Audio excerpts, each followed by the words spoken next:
Hey everyone, Sylvia the Future here, and today we're going to do a little video to accompany my previous video about micro bundle in Voltage Modular by Rware and me. And today's video I want to focus a little bit on one of the fundamental things of any musical patch, and that's the drums. Now there are many ways to make sequences with drums. So today I'm just going to go over a couple of methods, and we're going to start simple and kind of build up to show some of the possibilities you get with the micro bundle. So we will be focusing exclusively on the micro bundle, and hopefully this will show you some of the options. And if you're interested, you can find the link to the store page down below.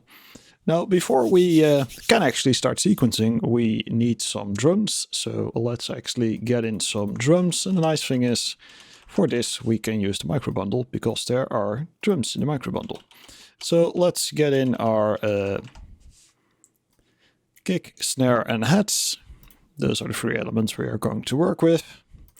And just to get a feel for the sounds we're working with, I'm not going to do any deep down sound design or anything, but we're going to tweak a little bit to make sure it sounds remotely good. Now, the easiest way to do this is just to get a clock, put it onto the trigger and output.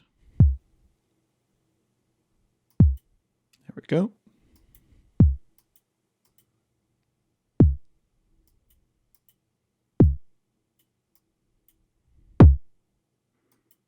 Okay, that's pretty good.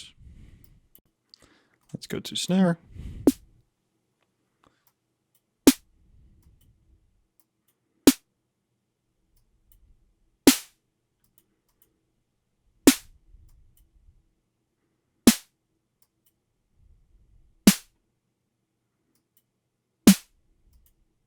Let's find.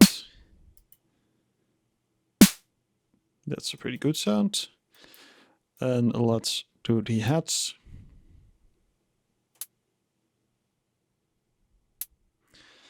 Let's give it a little bit more decay. That's pretty good. Okay, so there we go. Now, when it comes to organizing this stuff, I will show you some ways to organize the patches. Ultimately, I think it's important to do it the way you think is convenient. But I think this is a pretty beginner-friendly way of doing this stuff. So to start out, we have our kick, our snare, and our hats. Let's give them a little bit of space. And we have a clock module. Obviously, we also need some sort of sequencer, so let's get in a sequencer, and for this we want to start out with a step sequencer. These are pretty much the most basic sequences there are. So let's clear it up.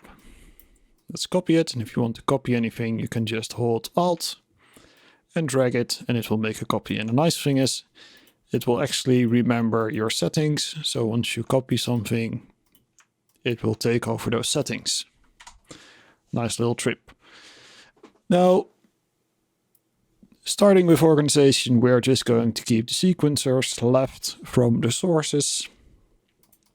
This way we can see what the sequencer is doing to the source. That's the most logical way to me. Lastly, we also need a mixer because we are going to send several sources to a single output. Another quick little trick here, if you hold Control and you click on any port, and you keep holding Control and you click another port, you will create a cable. So we can hold Control, click the output of the kick, input of the mixer, and we will generate a cable. We can do the same for the snare and for the hats. And from the output to the output to the host. And now we have everything connected. We can start sequencing.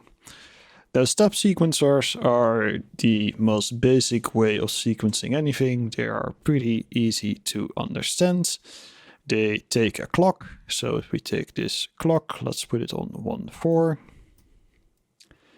Every time we send a trigger, you will see it is moving the dot down 1 step.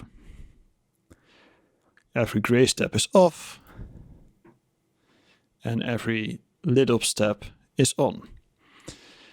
Since we're doing 4-4, we will get a 4-4 rhythm. So if we output this to the trigger, we will now get 1 hit and 7 empty hits.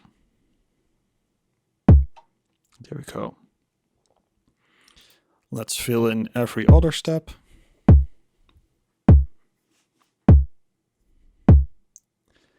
And we get a nice little 4 on the floor kick. We are going to use this same 1/4 clock for our snare. We are going to connect the snare to our, the sequencer to our snare. And for this we are going to alternate every step. Now, due to my immensely accurate timing, I actually managed to get this in sync. But there's a pretty big chance if you do this, they will not be in sync. And let me just demonstrate that by going to the hi-hats. For the hi-hats, we actually want every step. And I'm just going to connect it. And now you can see that not all the dots are at the same place. And that's bad. To fix this issue, we can simply use a button. We connect the button to all the re-triggers, and it's actually nice. You can hold Control, click the output, and just click all the re-triggers. Now if we re-trigger, all the dots will be at the same height. And we can connect up the last of our step sequencers to the hi-hat.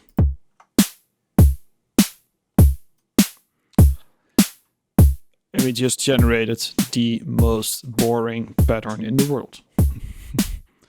Now we can play around with this. You can take out snares.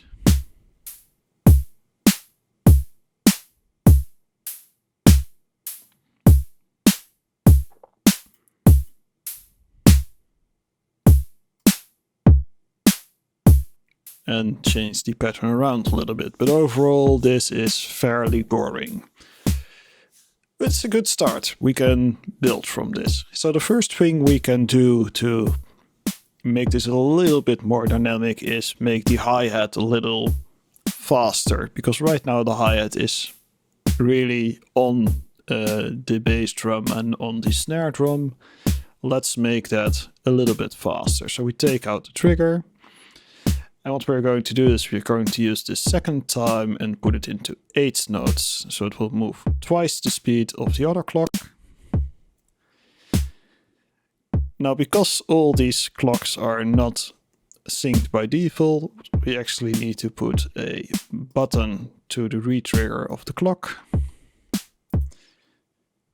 to make all the clocks in time. And we connect this 8 to our step sequencer.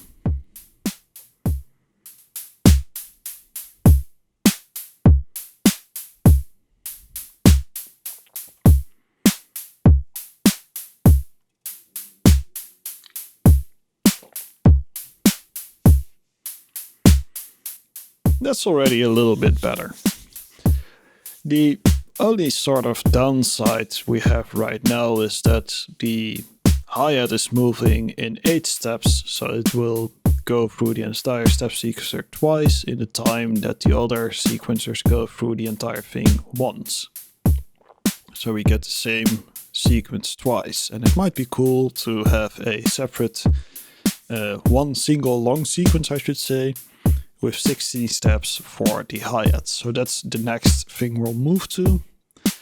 So let me quickly mute it. Now, to make this sequence longer, we are going to use a muxer, a multiplexer, which we can grab right here.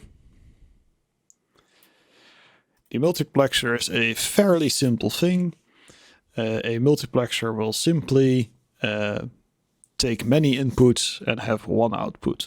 And every time you trigger the multiplexer, the output will take the input from the next input. So you start with 1, then you trigger it, it outputs input 2, trigger it again, it outputs input 3.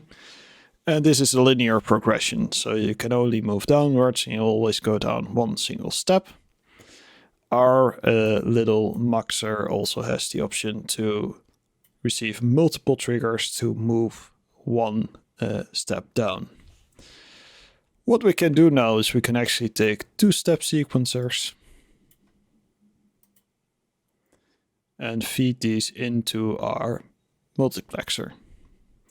We are going to do this one after the other. So we are going to control click this and click all the odd number steps, control click this and take all the even number steps, right? Okay. So this is now the first 8 steps, and these are now the second 8 steps of our little sequence. We need to make sure that we connect the retrigger as per usual to the button, and we need to connect the clock to the trigger. Once again, they are out of sync, and when we press the button, they will snap right into sync. There we go. Lovely. If we output this right now, and we're just going to do this, we will only get sequence 1.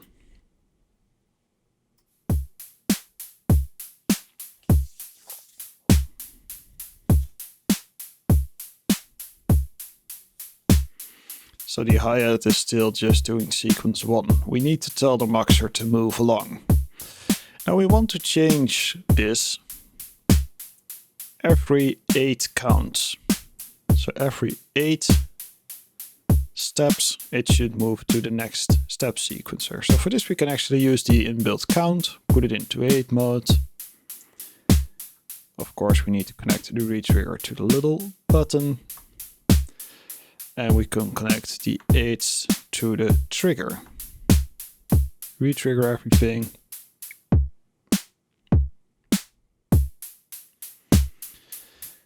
So the muxer will now switch inputs every 8 counts. So it will play these 8 steps and move into these 8 steps. So we now have a 16-step sequence.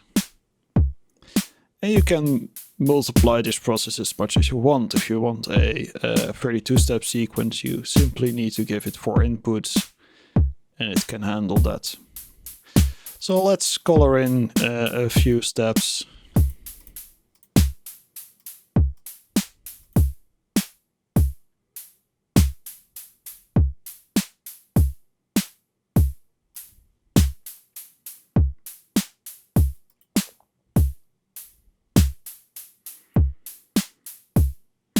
And that's pretty cool. We can of course do this for any of the sounds, so we can also do this for the bass drum and for the snare. Before we do this, I actually want to do a little adjustment here.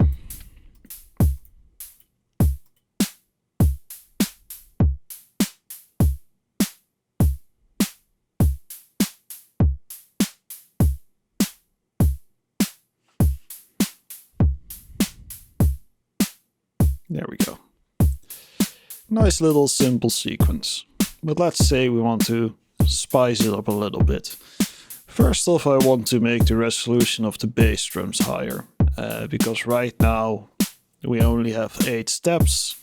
So if I want to make the bass drum a little bit more complex, there simply aren't enough steps for that. So what we're going to do is we are going to mute the output for a second, focus on just the kick for a second. What we are going to do is connect the retrigger to the button. You get the drill. We are actually going to trigger this at double the speed. So we're going to take the 8 clocks and send them to the bass drum triggers as well. retrigger to get them into sync. We need another muxer, so let's get the muxer in. Connect the retrigger to the button, connect the 8 to the trigger, and we can wire them up exactly the same way as we did with the heads. So the first one goes into 1, 3, 5, and 7, and the second one goes into 2, 4, 5, 8. Should be right, right? Right, probably right. Let's go. Retrigger. Now let's see.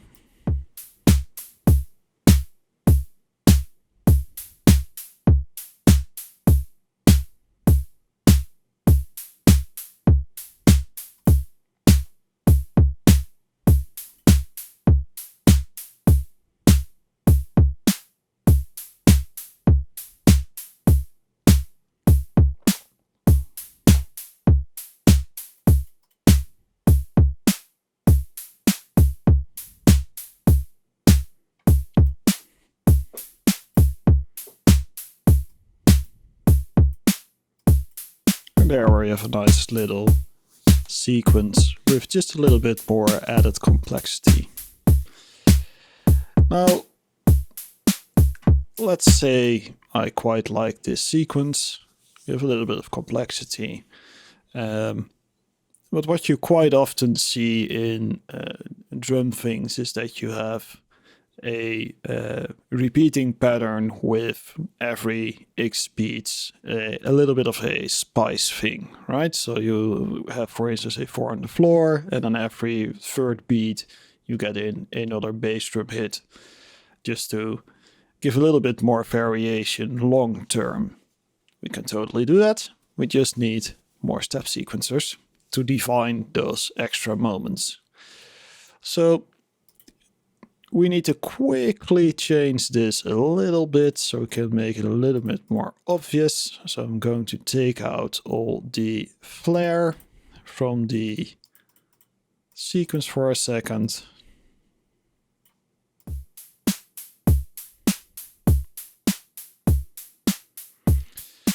So let's say I want to do this for 3 bars, and then I want to add a nice little double bass hit. If I do it like this,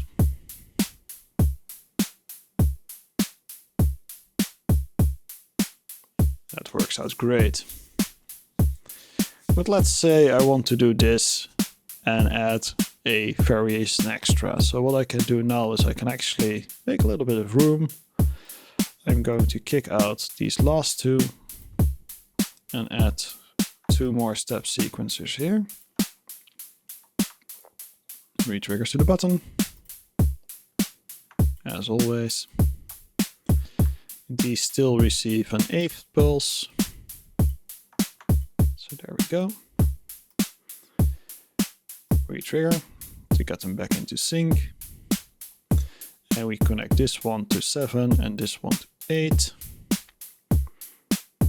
And let's do some nice random stuff.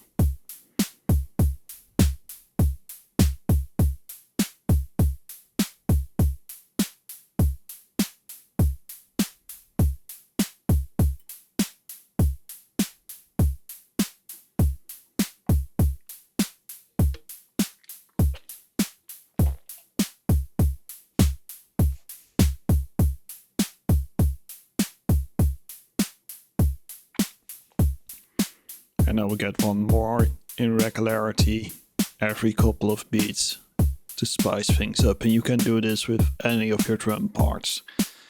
As you can see, this is already starting to get, even though we have some structure, a little bit harder to actually understand. So what you can do at this point is start to make the patch a little bit more readable by adding a little bit more visual information into it.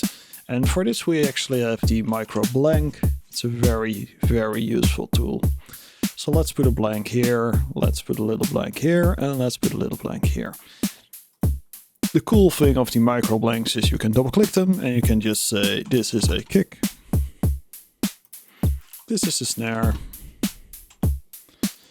and here we have the hats. And now we know exactly what is going where.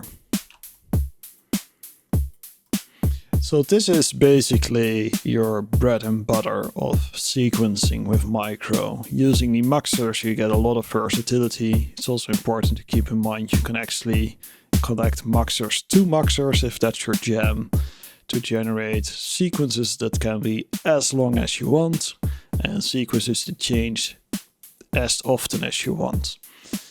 You can also use irregular triggers because right now we're neatly triggering whenever the entire sequencer is done. You can of course change these counts to make the trigger happen whenever. And you can create some pretty funky things. Now,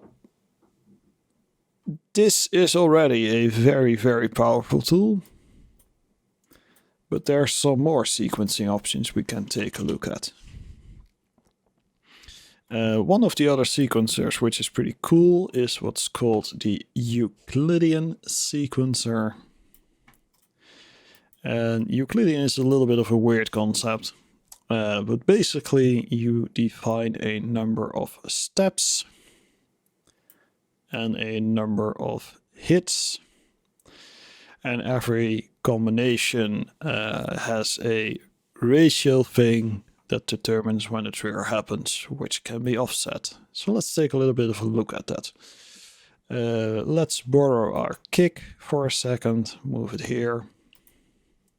Take our Euclidean sequencer,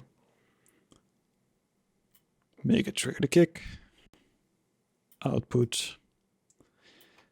We need, of course, a trigger to advance it, so let's start triggering. So right now it's set to one step and one hit, which results in a hit every time a trigger is received. Kind of the opposite thing is if you move to 2, it will skip one trigger and then it will trigger. Maybe this is a little bit more obvious if I include a hat. So let's actually do that. Let's get another mixer. Let's do the kick. Let's do the hat. Trigger the hat. There you are. Output. There we go. So there are 2 steps. That's the hi-hat are the steps. And out of those 2 steps, 1 step actually triggers the kick. Let's move up a little bit. Let's go to 3-1.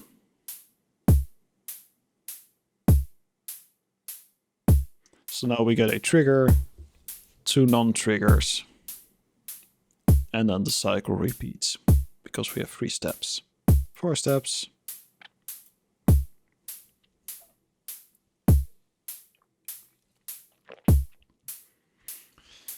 And let's up the number of hits.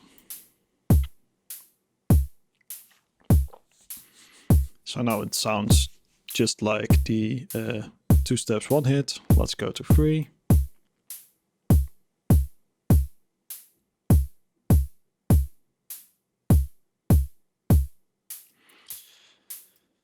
And the fun thing of Euclidean is it is stable. It always does the same pattern, but it isn't as obviously defined as a step sequencer. It just gives a little bit of that creative vibe where you're not actually saying hit then, hit then, hit then. Well, unless you learn all the Euclidean sequences out of your head. There's a little bit of a let's see what happens vibe here, which is cool. Using the offset basically means that it starts to count at a different trigger, so you can move the sequences around a little bit. So let's actually do that by putting this into 3-7 as well. 7, yep, 3, because these are 2 Euclidean sequences. That's the nice thing. Actually need to give this a retrigger as well. That's more convenient. There we go. Well, let's get a hat in here.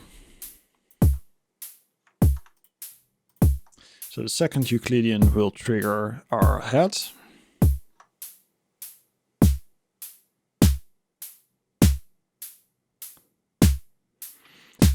Now, because these settings are the same, the head will, or the snare will hit at the exact same time as the kick, which sounds a little bit odd. But now we can demonstrate offset, which is cool. So let's start to offset this.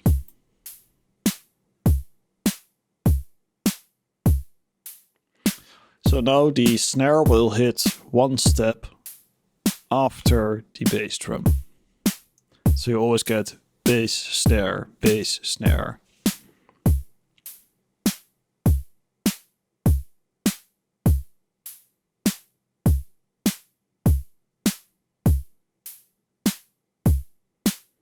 Might actually be snare bass, but you get the idea.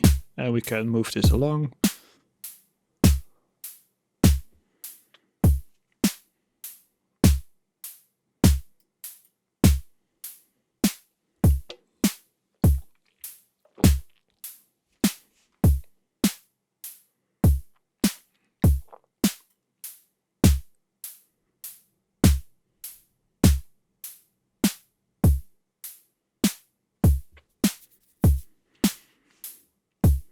And the thing is of Euclidean is because it's predictable, but not as predictable. It kind of takes you out of that zone of being too much in control of things. It gives you a little bit of a experimental vibe. You can play along with it a little bit, and you can move things around quite quickly because you can just move around the numbers and things will happen. If you're super interested in how it works and you really want to harness the power of Euclidean, you can look up the documentation of Euclidean and learn all the sequences, and it becomes incredibly predictable. But I think most people see it more as it's a step sequencer, it's predictable, but the predictability that happens is just a little bit more playful, just a little bit more experimental, just a little bit more interesting. One fun thing with Euclidean is using it for heads, because you get those odd sequences.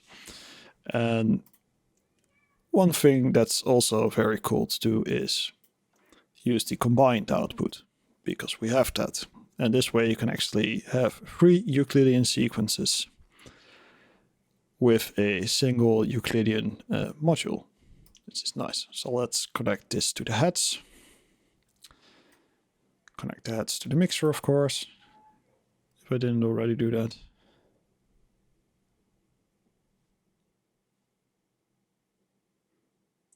I did mess up somewhere, right? No. Let's see.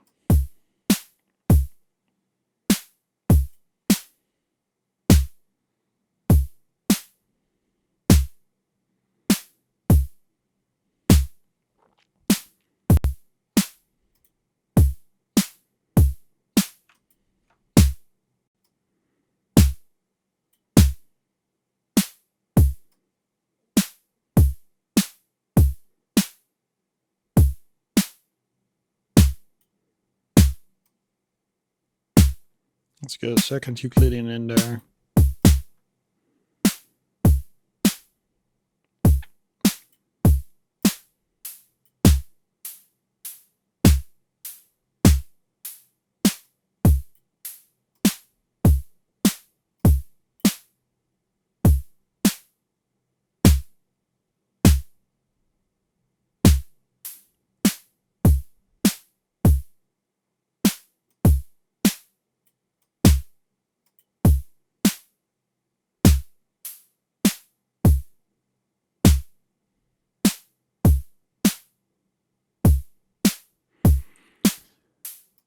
Let's actually trigger that a little bit faster.